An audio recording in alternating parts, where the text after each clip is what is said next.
الله الرحمن الرحيم. الحمد لله رب العالمين، وصلى الله وسلم وبارك على سيدنا وحبيبنا محمد وعلى آله وصحبه ومن سار على دربه ونهجه إلى يوم الدين. خۆشەویستانم ئازیزانم، سەلام و ڕەحمەت و میهرەبانی خۆی گەورە برژێ بەسەر دڵ و دەرونی هەمومان. خۆشحاڵم ئەو جارش لەو شاشە جوانی خۆتان بە خزمەت ئێوەی ئازیز و خۆشەویست گەیشتمەوە. خۆشەویستانم، ئێمە هەروە باسی ئەو شوێنانە دەکەین کەوا مەلائیکەتانی خوا، فریشتە جوانەکانی خوای گەورە لەگەڵ ئێمەدان و دوعامان بۆ ئەکەن و پشتیوانی ئێمەن و یارمەت و هاوکاری ئێمەن. یەک لەو شوێنانەی کە مەلائیکەتی خوا بەشداری لەگەر موسڵمانان دەکا و پشتیوانیتیان لە شەڕەکانە. ئەوتە وەکو لە بیدایەتی حەڵقەکان باسی شەڕی بەدرم کرد کە بە نەسی ئایەت خوای گەورە 3000 مەلائیکەت، زاری دووەم دەفەرمی 5000 مەلائیکەت هاتن بۆ یارمەتیدانی موسڵمانەکان لە شەڕی ئوحود. ئیمامی موسلیم لە سەحیحەکەی خۆیدا لە سەعدی کوڕی ئەبی وەقاص دەجێرتەوە ڕەزا و ڕەحمەتی خوای لێبێت، دەفەرمی لە شەڕی ئوحود دیتم دوو کەس کە جل و بەرگێکی سپیان لەبەر بوو، یەکیان لە دەستە ڕاستی یەکیان لە دەستە چەپی، هەردووچیان دیفاعیان لە پێغەمبەری خوای دەکرد صلى الله عليه وسلم. پاشان کە زانیم ئەوە یەکەکیان جوبرائیل بووە و ئەوی تریان میکائیل بووە. حتى لە شەڕی خەندەق خوای گەورە بۆ خۆی ئەفەرموویتن أعوذ بالله من الشيطان الرجيم يا أيها الذين آمنوا اذكروا نعمة الله عليكم إذ جاءتكم جنود فأرسلنا عليهم ريحا وجنودا لم تروها إن الله بما تعملون بصيرا وكان الله بما تعملون بصيرا. خوای گەورە ئەفەرمی ئەی ئیمان داران، ئەی ئەو کەسانەی کە ئیمانتان هێناوە بەخوا و بە پێغەمبەر و بە ڕۆژی دوایی، ببیرە خۆتان بینەوە ئەو ناز و نعمەت و خەڵاتانە و بەخشیشانەی کە خوای گەورە بە ئێوەی بەخشیوە. یەک لەوانە إذ جاءتكم جنود، کاتێکەوە دەورەیان گرتن کە کافرەکانی قوڕەیش و جوولەکەکان و هەموو عەرەبەکانی تیرەی کە تەحالوفیان لەگەر قوڕەیشەکان کرد کە هاتن دەورەی مەدینەی پیرۆزیان گرت بۆ ئەوەی بنابرتان بکەن. خوای گەورە ئەفەرمێ فەئەرسەلنا عەلەیهم ڕیحا. خوای گەورە بە دوو شێوە ئەوانی فەوتان، یەک بایەکی ئەوەندە بە قەیمی هەر کرده بوو سوبحان الله، هەرچی مەنجەر بوو سەراو ژێری دەکرد، هەرچی خێمە بوو لە بنەوە دەری دەهینا، بۆیە حەوانەوەیان نما و یەکسەر گەڕانەوە. دووەم سەنەدی خوای گەورە و پشتیوانی خوای گەورە و جنودە لەم تەڕەوها، ئەو جوندیانە و ئەو سەربازانەی کە هاتن لەگەڵ ئێوە بوون و دیفاعیان لە ئێوە دەکرد و پشتیوانی ئێوە بوون، بەڵام ئێوە نەتان دەدیتن. ئەوەش لەگەر مەلائیکەتەکانیتی کەوە هاتن لەم شەڕەدا بەشداریان کرد و ترس و بیمیان هاوێشتە ناو دڵی کافرەکان و کافرەکان بە خەسارەتی و بە دۆڕاوی ڕۆیشتەوە دەورەی مەدینەی پیرۆزیان بەردا. وەکان الله بما تعملون بەصیرا. بەڕاستی ئەوەی ئێوە هەر کردەوەیەک بکەن ئەوە خوای گەورە لێی دیارە و بەصیرە بەو کردەوانەی کە دەیکەن. عادەتی خوایە لە هەموو سات و زمانێک ئەگەر موسڵمانان بە دڵسۆزی و بە صادقی بەڕاستی کەوە دیفاعیان لە دینی خوای گەورە کرد و جیهادیان لە پێناوی کرد، ئیلا خوای گەورە یارمەتیان دەدا و پشتیوانیان دەداتێ و لە هەندە شوێنان مەلائیکەتیشیان بۆ دەنێری. قسەیەکی خۆشتان بۆ بژێڕمەوە. شێخ عەبدوڕەحمانی ئازادی یادی بەخێر، خوای گەورە تەمەنی درێژکە و سیحەتی خۆشکە کە ئێستا لە نێڕویز دەزیتن، جێڕایەوە گوتی ئێمە کە دەمان خوێن لە بەغدا، یەک لە تەلەبەکان پرسیاری لە مامۆستایەکی بەڕێزی کردبوو، دیارە وابزان ئەو مامۆستای میسری بوو کە دەرسی گوتەوە ئەو وەختی لە جامیعەتەکانی عێراقی. یەک لەو تەلەبانە لێی پرسی گوتی مامۆستا ئەی خوا وعدی نەداوە هەر کاتێک موسڵمانان لەگە غەیری خۆیان لەگە غەیری موسڵمانان بەشەڕاتن ئیلا خوای گەورە یارمەتیان بدە و مەلائیکەتیان بۆ بنێری؟ فەرمووی با. گوتی ئەدیلۆ لە ساڵی 67 کاتێک کە موسڵمانەکان لەگە جوولەکەکان بەشەڕاتن ئەی بۆ خوای گەورە مەلائیکەتی نەنارد؟ فەرمووی با کوڕم، خوا مەلائیکەتی نارد، مەلائیکەتەکان هاتن نێزییکیش بوونەوە، بەڵام لەبەرەوەی نەیانزانی چیان جوولەکەی و چیان موسڵمانە ڕاست بەرز بوونەوە. تەمەنەمە قسەیەکی زۆر زۆر جوانە. ئەو وەختی خوای گەورە مەلائیکەت دەنێری بۆ پشتیوانی ئێمە کە مستەضعەف و لێ قەوماوان سەربێخی، ئەو کاتی کە بەڕاستی ئەو مستەضعەف و لێ قەوماوە کردار و ئەخلاقی وەکو محەممەد بێ عەلەیهی سەڵات وەسەلام خوڕەوشتەکانی وەکو قورئان بێ هەستان و دانیشتنی بە پێی شەریعەت بێ ئەمما ئەگەر وەکو خەڵکی تر بێ هەر وەکو ئەوان مەست و حەیران بێ هەر وەکو ئەوان خەریکی گوناح بێ خوای گەورە مەلائیکەت بۆ ئەو کەسانە نانێری کەوا یارمەتیان بداتن بۆیە کاتێک کە لە مسلمانەکان کاتێک کە ئەو شەوی شەڕەکە بوو لە ساڵی 67 لە گەجوولەکەدا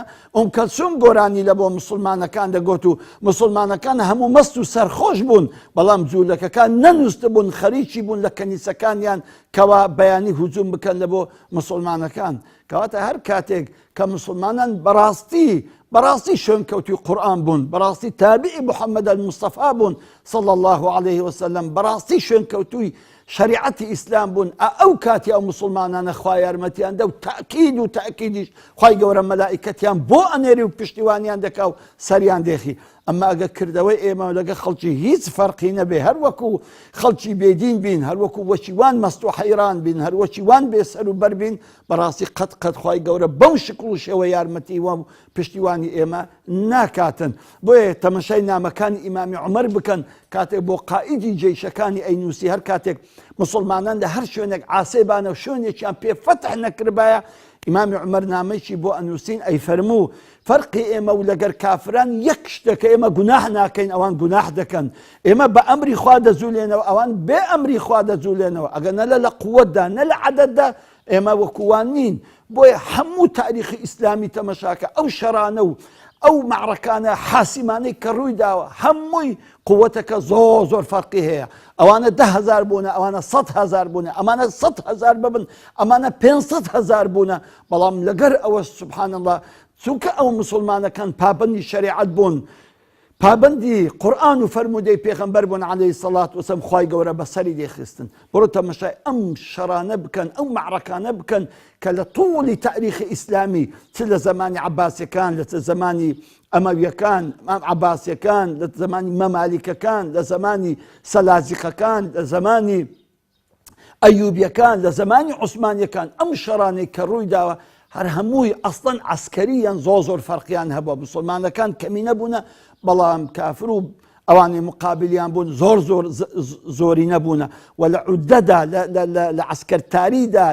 لە ئەدەواتی شەڕیشدا هێشتان کافرەکان زۆرتر و باشتریان پێ بووە و زۆر تەقەدومیان زیاتر بووە لەگەڵ ئەوەش دۆڕاون لەبەر چیزکە مسلمانەکان شتێک ناکەن کە ئەوان دەیکەن مسلمانەکان ئیلتیزامی دینی خۆیان هەیە پابەندن بە شەریعەتی خوا سنووری خوا نابەزێنن بەڵام کافرەکان و دوژمنانی ئەم دینە سنووری خوا دەبەزێنن پابەندین بە شەریعەتی خوا پابەندن بە کوفر و بەدێنی و بە بێدینی و بە شرک و بە گومڕایی بۆیە خوای گەورە لەو کاتەدا لۆ نوسڕەتی دینی خۆی مەعونەت و پشتیوانی سەرکەوتنی دەنێری و دەبی بزانین ومە النەصر إلا من عند الله نصر و سەرکەوتن تەنها لەکن خوایە بەدەست خوایە و بە ئەمری خوایە ئەمما مەلائیکەت ئیلا خوای گەورە و لۆ ئیستیبشار و لۆ دڵخۆشی و لۆ معنەویات بەرزبوونەوە خوای گەورە دەینێری هەتا مسلمانەکان بزانن کە لەسەر حەقن و خوای گەورە پشتیوانی حەق دەکاتن جا ئەوەیە کاتێکە لە شەڕی بەدر لە شەڕی ئوحود لە شەڕی خەندەق لە هەموو ئەو شەرانی کە پێغەمبەری خوا صلی الله عليه وسلم ئەنجامی دابێ ئیلا مەلائیکەتی خوای گەورە هاتوونە و پشت و پەنای مسلمانان بوونە و معنەوەیەتی مسلمانانیان بەرز کردیتەوە شوێنێکی تر لەو شوێنانەی کە بەڕاستی مەلائیکەتان لەگەڵ ئێمەن هاو پشتیوانی ئێمە دەبن و دوعای خێر بێ ئۆمە دەکەن و ئێمەیان خۆش دەوێ و بە کوڵ لە خوای گەورە دەپارێنەوە کە خوای گەورە لەمە خۆش بێ سەرفرازمان بکاتن لە سەرڕێی ڕاست ثابتمان بکە ئەو کەسانن کە کاری خێر فێرە خەڵکی دەکەن معلم الناس الخەیر هەر کەسێک کاری خێر فێرە خەڵکی بکە معلمی خەیر بێ ئەخلاق خوڕەوشت قیەم پاچی ڕێکی مرۆڤ دۆستی خاک دۆستی خزمەتکردنی ژین و دینی خەڵکی بکاتن ئەم شتانە بە خەڵک برێ دینی خوای گەورە بڵاو کاتەوە دەرس و دەرسی شەریعەت دەرسی قورئان دەرسی حەدیسی پێغەمبەری خوا عەلەیهی سەڵات وسەلام بڵاو کاتەوە وتاری حەق بدە وتاری جوان بدە خەڵک نەسحەت کە ئافرەتان نسحەت کە باوکان نسحەت کە گەنج و لاوان نسحەت کە ئومەتی محەممەد نسحەت کە لە غەمی ژین و دینی خەڵکدا بێ ئەم کەسە ئیلا خوای گەورە وەدەکاتن کە مەلائیکەتەکان دوعای خێری بۆ بکەن. ئەوتە پێغەمبەری ئازیزمان محەممەد عەلەیهی سەڵات وەسەلام دەفەرمی إن الله وملائكته وأهل السماوات وأهل الأرض حتى النملة في جحرها وحتى الحوت بزانا دەفەرمی خدای گەورە جل وعلا پاشان لەگەر هەموو مەلائیکەتەکانی و هەموو ئەهلی ئاسمان و هەموو ئەهلی زەوی ینی هەرچی مەلائیکە لە ئاسمان و لە زەوی هەیە و حتى النملة في جحرها هەموو مێروستانەکانی کوونەکانی خوان ئەو بە مەلاین مەلاین بە ملیارها مێروستان هەیە لەسەر زەوی براکانم ئەو هەموو مێروستانە و حتى الحوت في البحر هەموو ماسیەکانی دەریا هەموو ماسیەکانی دەریا چ دەکەن ئەوانە لەیوصەللون على معلم الناس الخير بەڕاستی ئەوانە سەڵەوات دەدەن لەسەر کەسێک کە معلمە کە فێرکەری خێرە لە بۆ خەڵکی. سبحان الله سەڵەواتی مەلائیکەتانیش وەکو گوتمان دوو شتە دەڵێن اللهم اغفر له